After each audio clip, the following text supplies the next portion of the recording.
الحمد لله نحمده ونستعينه ونستغفره ونعوذ بالله من شرور أنفسنا ومن سيئات أعمالنا من يهده الله فلا مضل له ومن يضلله فلا هادي له وأشهد أن لا إله إلا الله وحده لا شريك له وأشهد أن محمدا عبده ورسوله يا أيها الناس اتقوا ربكم الذي خلقكم من نفس واحدة وخلق منها زوجها وبث منهما رجالا كثيرا ونساء واتقوا الله الذي تساءلون به والأرحام إن الله كان عليكم رقيبا يا أيها الذين آمنوا اتقوا الله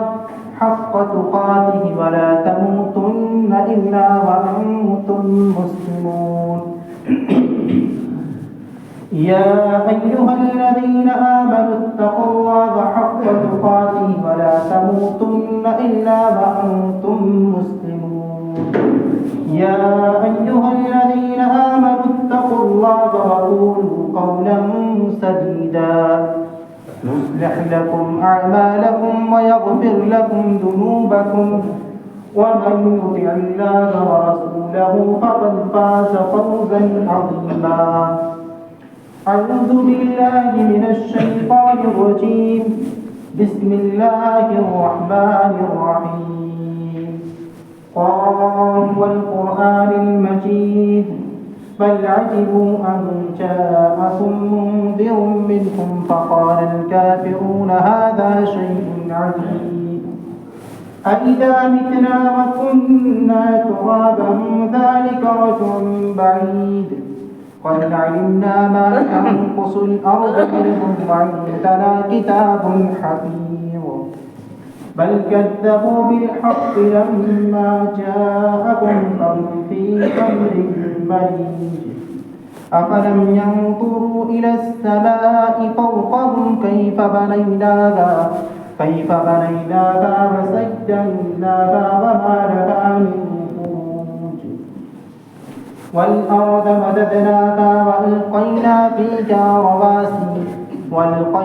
فيها رواسي وأنبتنا فيها من كل زوج بهيج تبصرة وذكرى لكل عبد منيب ونزلنا من السماء ماء مباركا فأنبتنا به جنات وحب الحصيد والنخل باسقات لها طلع نضيد رزقا للعباد وأحيينا به بلدة ميتا كذلك الخروج كذبت قبلهم قوم نوح وأصحاب الرس وثمود وعاد وفرعون وإخوان لوط وأصحاب الأيكة وقوم تبع كل كذب الرسل فحق وعيد أفأعينا بالخلق الأول بل هم في لبس من خلق جديد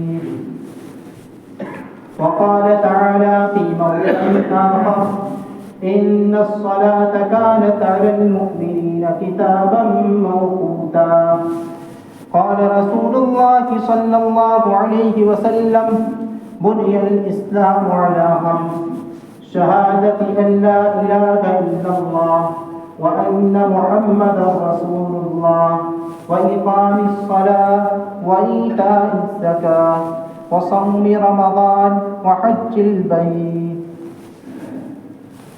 تمام قسم کی حمد و ثنا بڑائی کبریائی اس خالق ارض و سما کے لیے زیبا و لائق ہے جو سارے جہاں کا خالق و مالک ہے اسی کے ہاتھ میں موت و حیات ہے وہی روزی رساں ہے وہی فعال لما یرید ہے اس کی مشیت کے اندر کوئی مداخلت کرنے والا نہیں وہ احکم الحاکمین ہے بعد درود و سلام کی بارش نازل ہو اللہ رب العالمین کے بھیجے ہوئے تمام نبی علیہ السلام پر خصوصاً امام الانبیاء جناب محمد رسول اللہ صلی اللہ علیہ وسلم پر۔ حاضرین جمعہ، آج کے اس خطبے کے اندر میں اس موضوع پر کچھ بولنے کی کوشش کروں گا، وہ نماز کی اہمیت اور اس کی قدر و منزلت کے متعلق ہوگا۔ ابھی خطبہ مسکونہ کے بعد میں نے آپ کے سامنے ایک حدیث پڑھی ہے۔ اس حدیث سے یہ پتہ چلتا ہے کہ اسلام کی بنیاد 5 ستونوں کے اوپر قائم ہے۔ اسلام کی عمارت 5 ستونوں کے اوپر قائم ہے۔ ان میں سے سب سے پہلی چیز بنی الاسلام علی 5 شہادت ان لا الہ الا اللہ۔ ان میں سے سب سے پہلی چیز اس بات کی گواہی دینا، اس بات کا اقرار کرنا کہ اللہ کے سوا کوئی معبود برحق نہیں اور محمد صلی اللہ علیہ وسلم اللہ کے بندے اور اس کے رسول ہیں۔ دوسری چیز وإقام الصلاۃ، نماز قائم کرنا۔ تیسری چیز وإیتاء الزکوٰۃ، زکوٰۃ کی ادائیگی کرنا۔ چوتھی سی چیز وصوم رمضان، رمضان المبارک کے روزے رکھنا۔ پانچویں چیز وحج البیت، اگر طاقت ہو تو خانہ کعبہ کا حج کرنا۔ اس حدیث سے یہ پتہ چلتا ہے کہ اسلام کے بنیادی 5 ارکان میں توحید کے بعد دوسرا اہم رکن نماز ہے۔ گویا کہ اسلام میں نماز کو توحید کے بعد دوسری بڑی افضلیت حاصل ہے اور یہ اسلام کا عظیم ترین شعیرہ ہے نماز۔ نماز یہ نبی کریم صلی اللہ علیہ وسلم کی آنکھوں کی ٹھنڈک ہے۔ آپ نے فرمایا جعلت قرۃ عینی فی الصلاۃ، کہ نماز میری آنکھوں کی ٹھنڈک ہے، نماز میں میری آنکھوں کی ٹھنڈک ہے۔ اسی طریقے سے یہ نماز مصیبت اور پریشانی کے وقت ایک بندے مومن کے دل کو سکون پہنچاتی ہے۔ اللہ کے نبی صلی اللہ علیہ وسلم جب بے چین ہوتے، بے قرار ہوتے، آپ کو کوئی تکلیف ہوتی، حضرت بلال رضی اللہ عنہ سے آپ کہتے تھے یا بلال ارحنا بالصلاۃ، کہ بلال تم نماز کے لیے اذان دے دو، نماز کے ذریعے سے میرے دل کو سکون ملتا ہے۔ یہ نماز اسلام کے بنیادی 5 ارکان میں توحید کے بعد دوسرا اہم رکن ہے۔ اس نماز کا ذکر رب العالمین نے قرآن کے اندر 70 سے زائد مقامات پر کیا ہے۔ اس سے نماز کی قدر و منزلت اور اس کی اہمیت کا اندازہ بخوبی ہوتا ہے۔ یہ نماز مسلمان اور کافر کے درمیان حد فاصل ہے۔ اس نماز کی سے اسلام اور کفر کا فرق ہوتا ہے۔ اس نماز کے متعلق اللہ کے نبی صلی اللہ علیہ وسلم نے فرمایا من ترک الصلاۃ متعمدا فقد کفر، کہا کہ جس نے جان بوجھ کر نماز کو چھوڑ دیا، ضائع کر دیا، اس نے کفر کیا۔ اسی طریقے سے اللہ رب العالمین نے قرآن کے اندر اس نماز کے متعلق فرمایا یا ایھا الذین آمنوا استعینوا بالصبر والصلاۃ وانھا لکبیرۃ الا علی الخاشعین، کہ اللہ کے بندو جو ایمان لائے ہو، تم صبر اور نماز کے ذریعے سے اپنے رب کی نصرت کو، اس کی تائید کو، اس کی مدد کو تم حاصل کرو۔ اللہ کے نبی صلی اللہ علیہ وسلم نے ایک حدیث میں فرمایا بین الرجل و بین الشرک والکفر ترک الصلاۃ، کہ آدمی اور شرک و کفر کے درمیان فرق کرنے والی عبادت، فرق کرنے والی چیز یہ نماز ہے۔ اما عائشہ رضی اللہ عنہا بیان فرماتی ہے کہ اذا حضره امر صلی، کہ رسول اللہ صلی اللہ علیہ وسلم کو جب بھی کوئی پریشانی لاحق ہوتی، آپ نماز میں مصروف ہو جاتے، آپ نماز میں مشغول ہو جاتے۔ دینی بھائی، کس قدر افسوس کا مقام ہے، دین کا اتنا اہم ستون، کفر و اسلام کے درمیان فرق کرنے والی عبادت، نبی کی آنکھوں کی ٹھنڈک، آج ہم اس سے غافل ہیں۔ اپنے آپ کو مسلمان کہنے کے باوجود ہم نماز سے دور ہیں۔ رسول اکرم صلی اللہ علیہ وسلم کے زمانے میں منافقین کو بھی نماز پڑھنی پڑتی تھی، حالانکہ ان منافقین کے بارے میں قرآن کہتا ہے وَإِذَا قَامُوا إِلَى الصَّلَاةِ قَامُوا كُسَالَىٰ کہ جب وہ نماز کے لیے اٹھتے ہیں تو سستی اور کاہلی کے ساتھ اٹھتے ہیں لیکن نماز پڑھتے ہیں۔ گویا کہ ہماری حالت ان منافقین سے بھی بدتر ہے۔ وہ تو نماز پڑھا کرتے تھے، ہم نماز کو سرے سے ضائع کرتے رہیں گے۔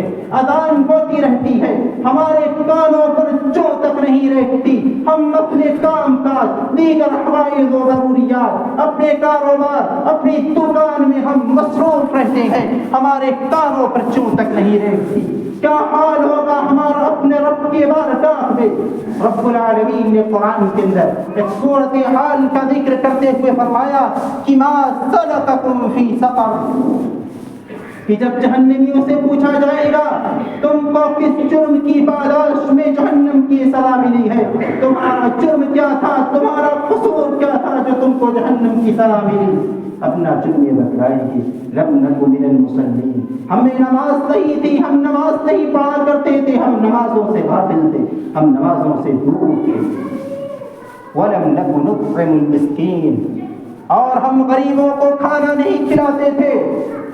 آج مسلمان ادائیگی زکوٰۃ سے انتہائی دور ہے، مسلمان زکوٰۃ جیسے عظیم شعیرہ سے بھی آج دور ہے۔ قرآن کے اندر ان کے بارے میں کہا کہ جہنم میں جانے کا اپنا جو دوسرا انجام بتلائیں گے، جو وجہ بتلائیں گے، وَلَمْ نَكُ نُطْعِمُ الْمِسْكِينَ، کہ ہم فقراء کو، مساکین کو، ہم غریبوں کو کھانا نہیں کھلاتے تھے، وَكُنَّا نُكَذِّبُ بِيَوْمِ الدِّينِ، اور ہم قیامت کے دن کو جھٹلاتے تھے، حَتَّىٰ أَتَانَا الْيَقِينُ، یہاں تک کہ ہم تک موت آ پہنچی۔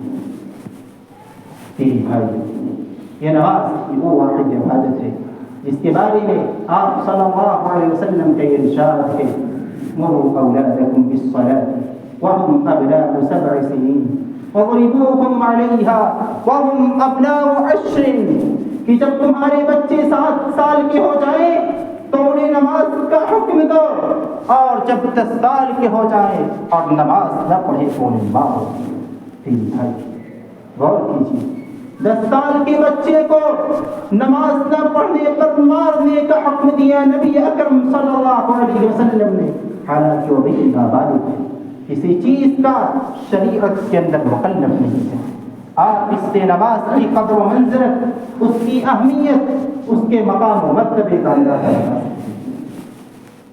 اسی طریقے سے نماز کی قدر و منزلت اور اس کی اہمیت کا اندازہ اس بات سے بھی ہوتا ہے کہ کل قیامت کے دن رب العالمین بندوں کے اعمال کا جب حساب لے گا تو سب سے پہلے جس عمل کا حساب لے گا یہ اس کی نماز ہوگی۔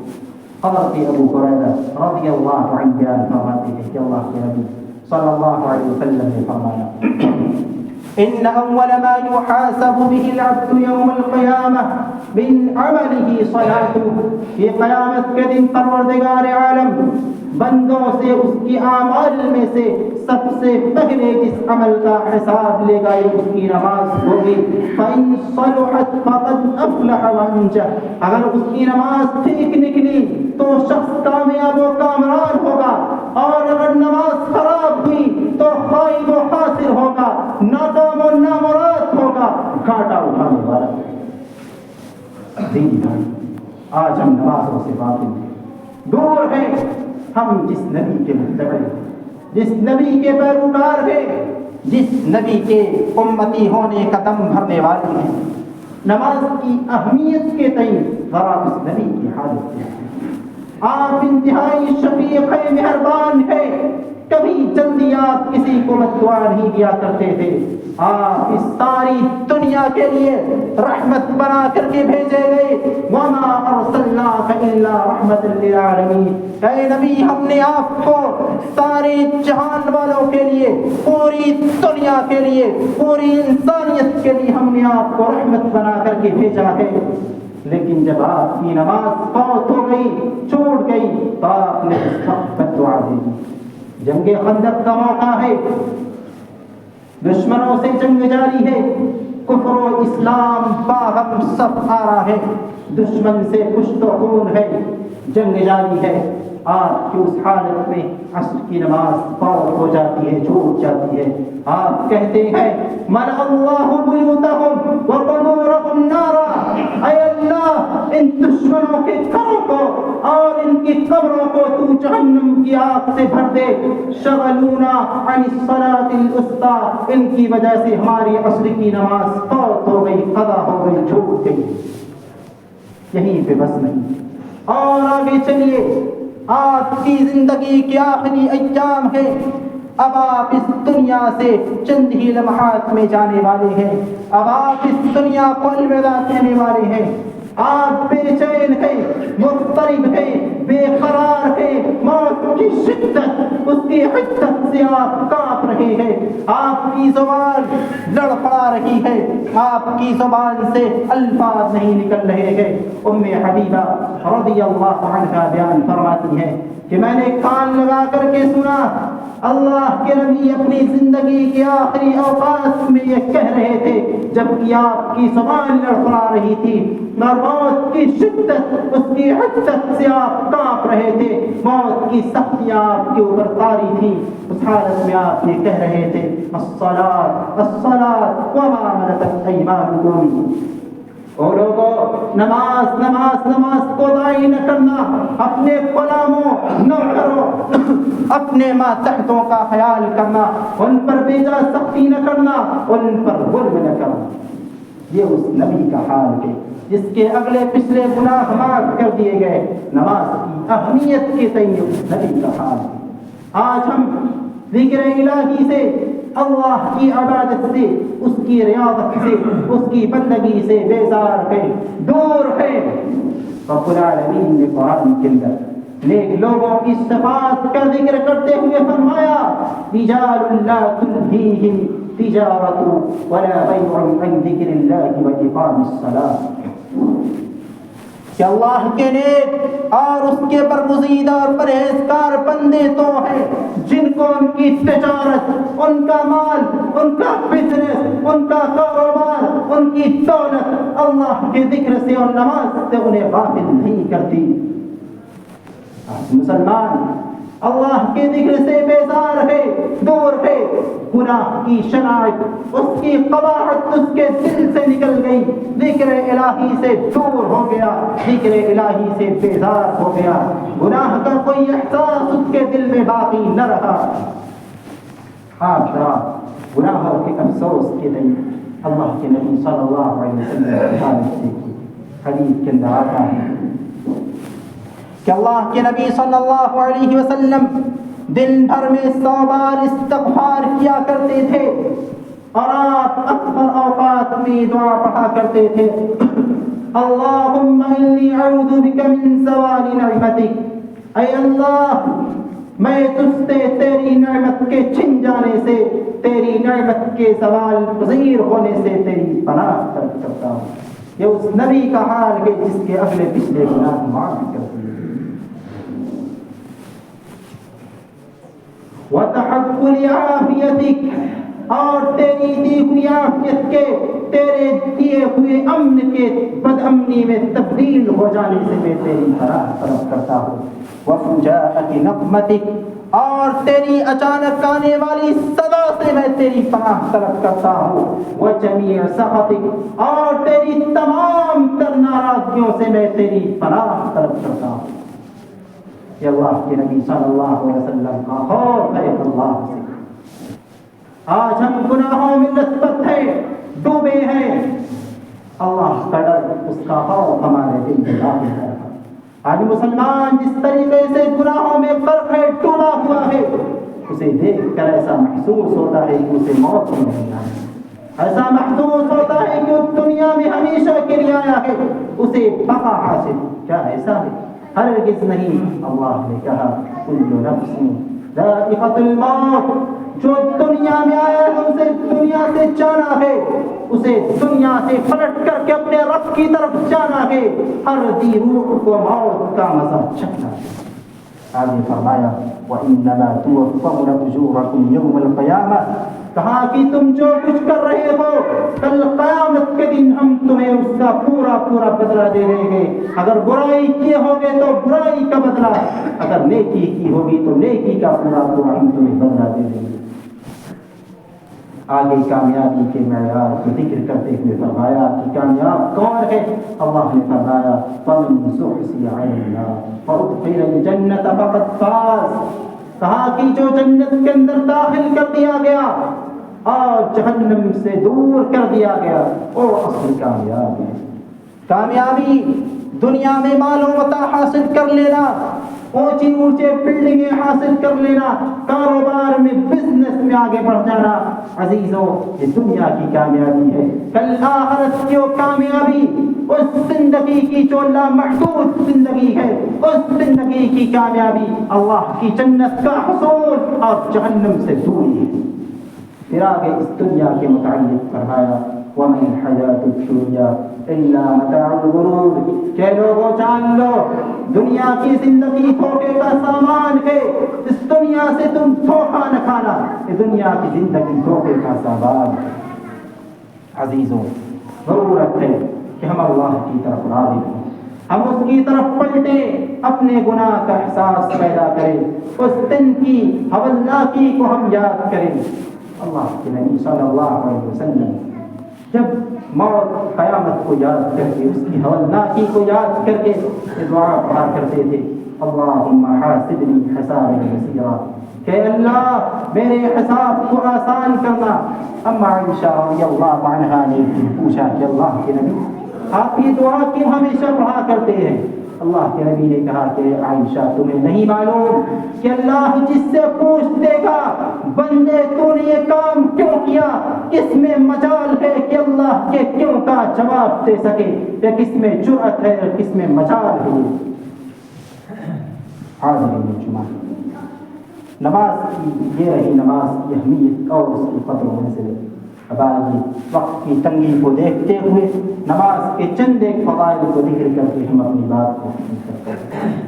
عبادہ بن صامت رضی اللہ عنہ فرماتے ہیں کہ اللہ کے نبی صلی اللہ علیہ وسلم نے فرمایا خمس صلوات كتبهن الله عز وجل على العباد فمن جاء بهن ولم يضيع منهن شيئا استخفافا بحقهن كان له عند الله ان يدخله الجنه.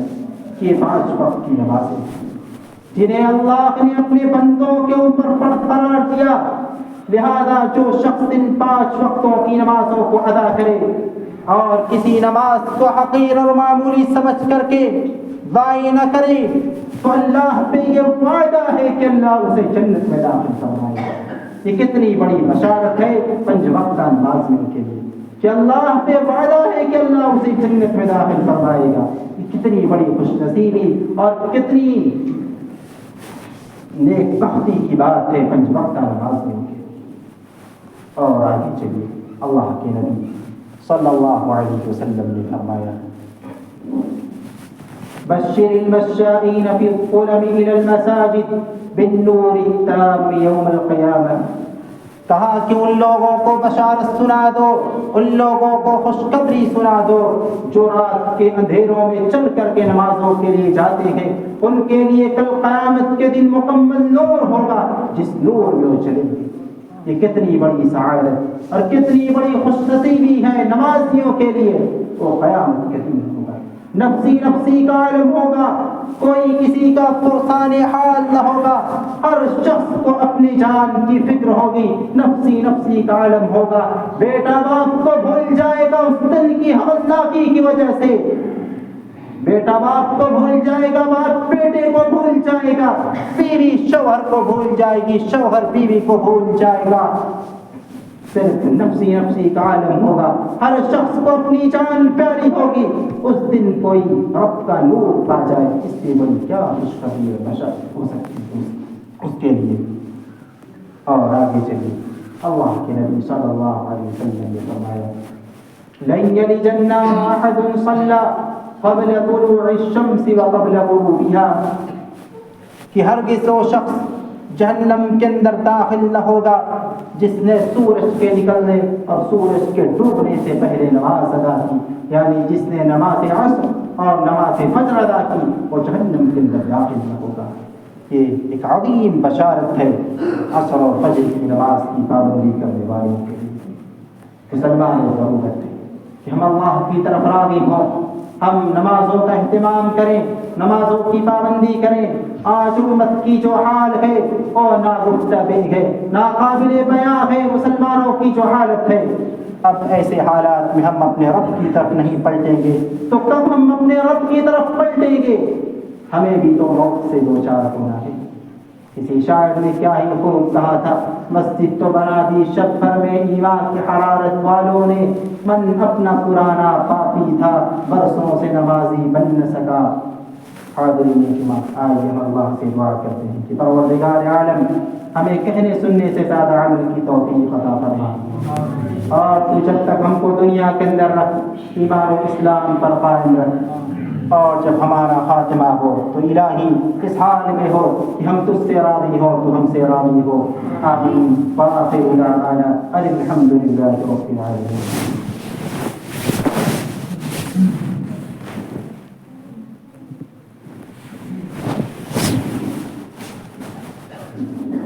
الحمد لله نحمده ونستعينه ونستغفره ونعوذ بالله من شرور أنفسنا ومن سيئات أعمالنا، من يهده الله فلا مضل له ومن يضلله فلا هادي له، وأشهد أن لا إله إلا الله وحده لا شريك له، وأشهد أن محمدا عبده ورسوله۔ إن الله وملائكته يصلون على النبي يا أيها الذين آمنوا صلوا عليه وسلموا تسليما۔ اللهم صل على محمد وعلى آل محمد كما صليت على إبراهيم وعلى آل إبراهيم إنك حميد مجيد۔